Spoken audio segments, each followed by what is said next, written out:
Welcome to Math with EJD. In the previous video, I talked about convex optimization and I gave all the basics of that, talking about convex set, convex function, and what convex optimization is all about.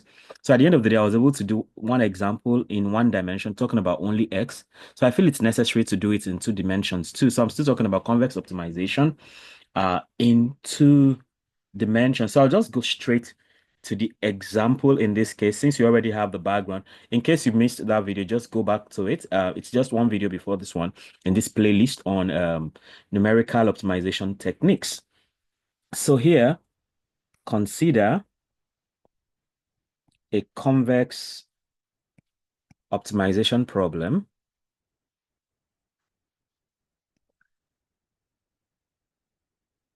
with two variables. The general form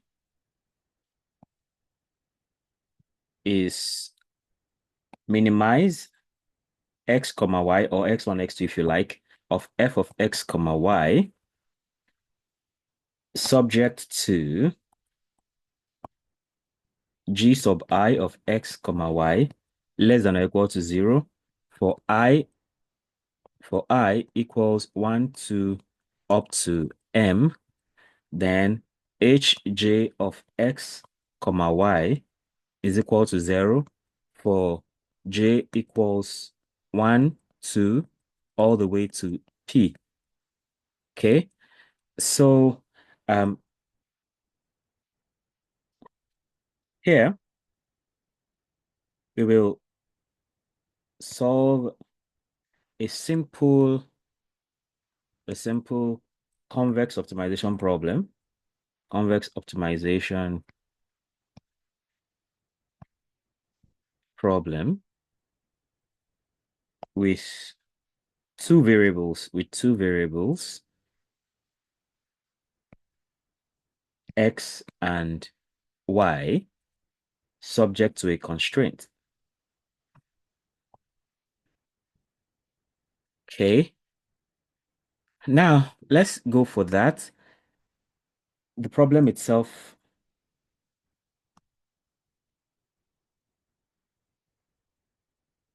so the objective function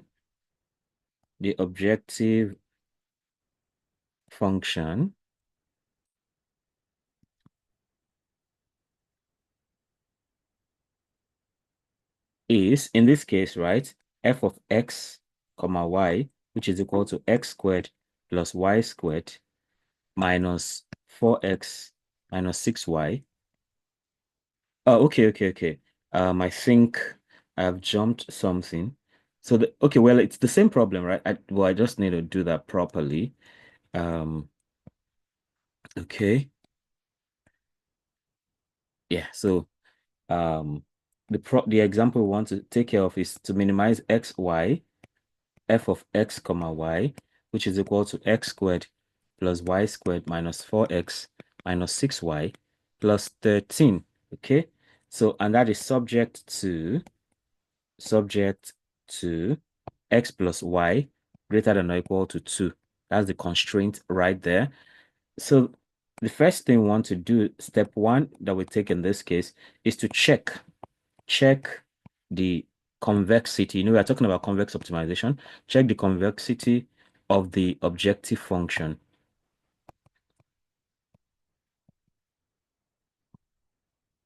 Okay. So, and the way we always do that is to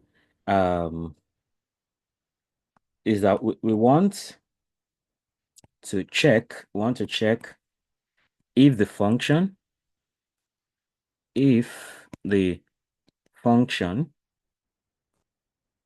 is convex. To do so, we calculate. I think that was all we did for in the 1D case. We found the second derivative, which was 2. To do this, we calculate the second order, partial derivatives. That's like getting the Hessian. The second order partial derivatives of f of x comma y So if the Hessian matrix, if the Hessian matrix, the Hessian matrix is the matrix of second derivatives. If the Hessian matrix, which is the matrix of second derivatives,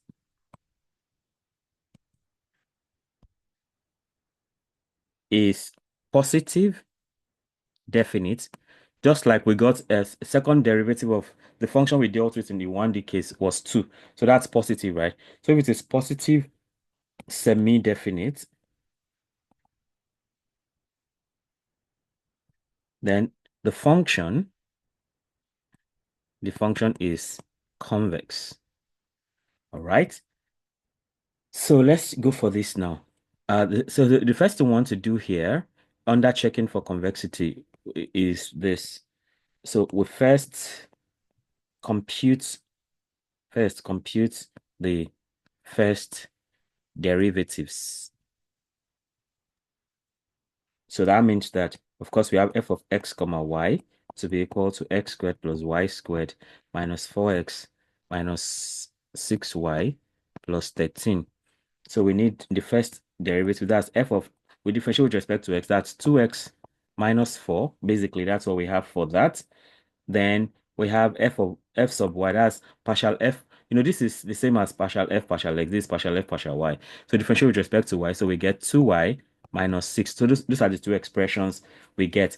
So after that first step, the next thing we would like to do is to compute the second derivatives. Now, compute the second derivatives.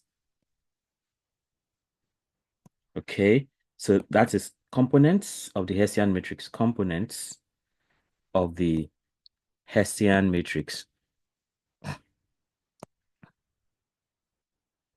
And how do we do that? We already have the function, we have the grads, so to speak, the derivatives, and now we are going for the Hessian. So what we are going to do is we need f of xx. So the f of x, which differentiate with respect to x, and that gives us 2. Then the f of x, we differentiate with respect to y. Okay, f of x has no y, so that is simply going to be 0. Then we have f of y, we differentiate that with respect to x. So f of y has no x, so f of yx is 0. Then we need f of yy. So the f of y we differentiate with respect to y, and that gives us 2. So at the end of the day, we have the Hessian. So we can say therefore the Hessian matrix,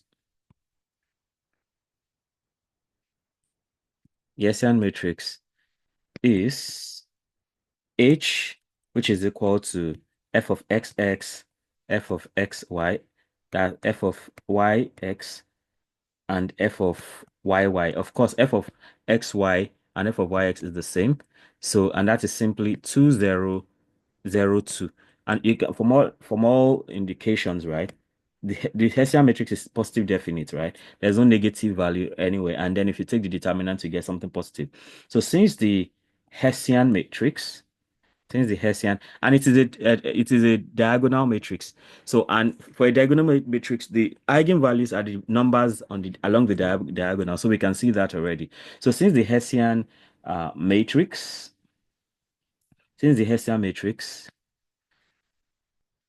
is positive definite, positive definite.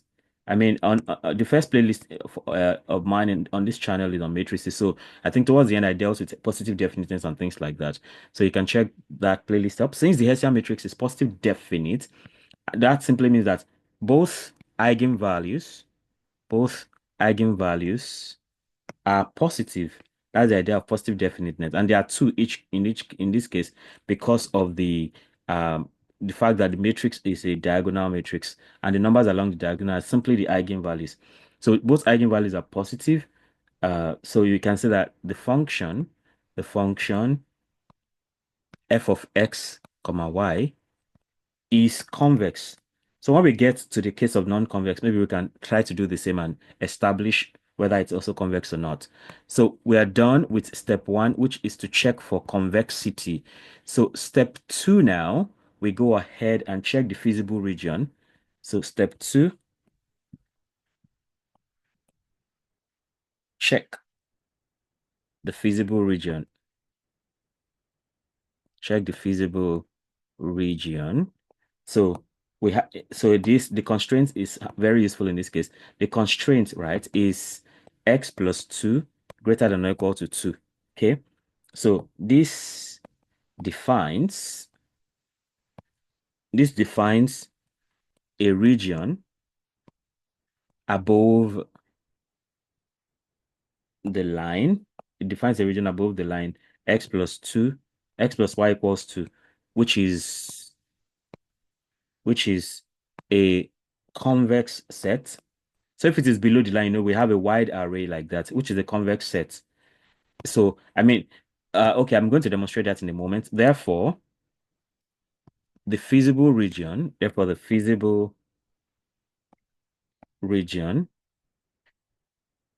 is convex. Okay. Let me see if I can quickly demonstrate that using Desmos. I hope I still have Desmos open here. Yes, right here. So let's see. So if we have x plus y greater than or equal to 2. Now see what that is. So you have the region up there. So if we do it in the reverse, right? That is, you can see that line is it has the origin bounded. So I mean, if I just reverse this, so you can see what I really mean. Divided greater than or equal to 2. So you can see that there's this small portion here with the origin. So that means that it is enclosed. So we can say that that's why we say that even that region itself is convex. All right. So that's exactly what that is about. So with that said, we have proven that even the region is convex itself. Uh, therefore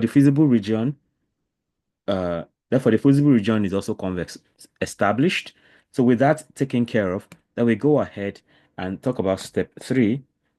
So in step 3, we solve the optimization problem. Solve the optimization problem. Okay. So we want to minimize the function subject to the constraint x plus y greater than or equal to 2. So we first find the unconstrained minimum,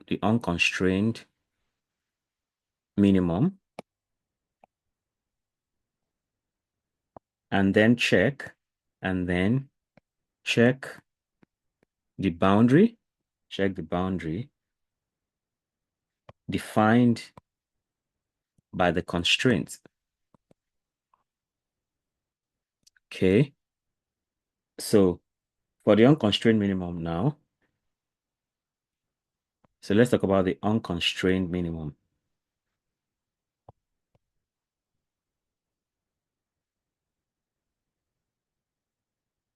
So to find the minimum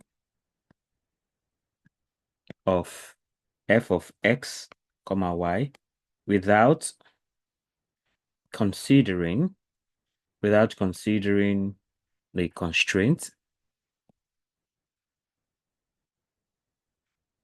we compute the gradient, which we already have, by the way, and set it to 0. So the gradients are the first derivatives we got here, the 2x minus 4 and 2y minus 6. Okay, so here we just have the grad of f of x comma y, which is simply 2x minus 4 and 2y minus 6. So we see that 2x minus 4 equals 0 simply implies that x is equal to 2. Easy peasy. Then 2y minus 6 equals 0 simply implies that y is equal to 3, basically. So we can say that. So the unconstrained minimum occurs at x comma y equals 2, comma 3. So the next thing we want to do is to check. We now check if this point satisfies the constraint. So the next thing to do is to check visibility, check feasibility, that is check feasibility. Okay, so we say that at x comma y equals 2 comma 3, we have from the function, right? I mean, from the constraint, x plus y is equal to 2 plus 3. And 2 plus 3 is equal to 5, which is greater than or equal to 2. So that seems to meet the target. So in the next step, we talk about in the next step, we go for our conclusion. Okay. So in step 4 now, we have conclusion. So we don't have to, so since the condition has been met, we don't have to do too much. So we just say unconstrained, since the unconstrained minimum occurs at 2 comma 3 and this point and this point satisfies the constraint. This point satisfies the constraint x plus y greater than or equal to 2. So we can say that the global minimum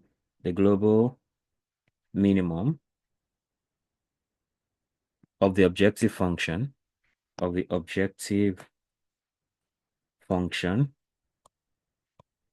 is at x comma y, which is equal to 2 comma 3.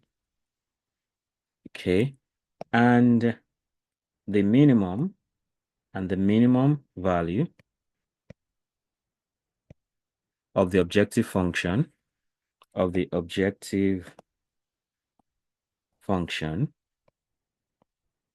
is f 2 comma 3 equals 2 squared plus 3 squared minus 4 into 2 plus minus 4 into 2, right?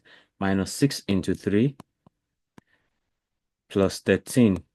If you resolve all that, it's simply 0. Okay, so thus the minimum value that's the minimum value of the objective function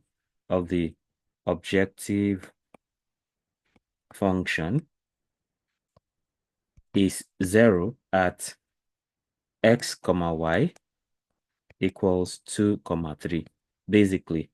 And of course, since the problem is already simple enough, I'm just going to flash the Python code, in case you have something more complicated than this to solve in the future. So the Python code, this is non-convex. Okay, I need convex in 2D. Convex, where is it? Convex in 2D. Okay, so this is it right here. View show line numbers. So of course we need SciPy here in addition to NumPy and Matplotlib. So you can study this, and of course you can get the code on Facebook. Just copy it on my page and then copy it into your own box and into your IDE for Python and run it. So I'm just going to run it here. Even without the code, it was easy to get the result. But you can have situations where it is really complicated. So this is what we have here. So the optimal solution is 2, 3, just like we got, and the minimum objective function is 0, and it is demonstrated in this picture right here, and that is how that goes. Okay. All right, so with this we have in this example the convex optimization problem with two variables is solved efficiently. See, the objective function is convex, the feasible region is also convex, and the optimal solution occurs at x comma y, which is 3, with the minimum value of 0. This demonstrates the power of convex optimization in providing a global optimum. So as a take home, let me so you can solve this as a practice.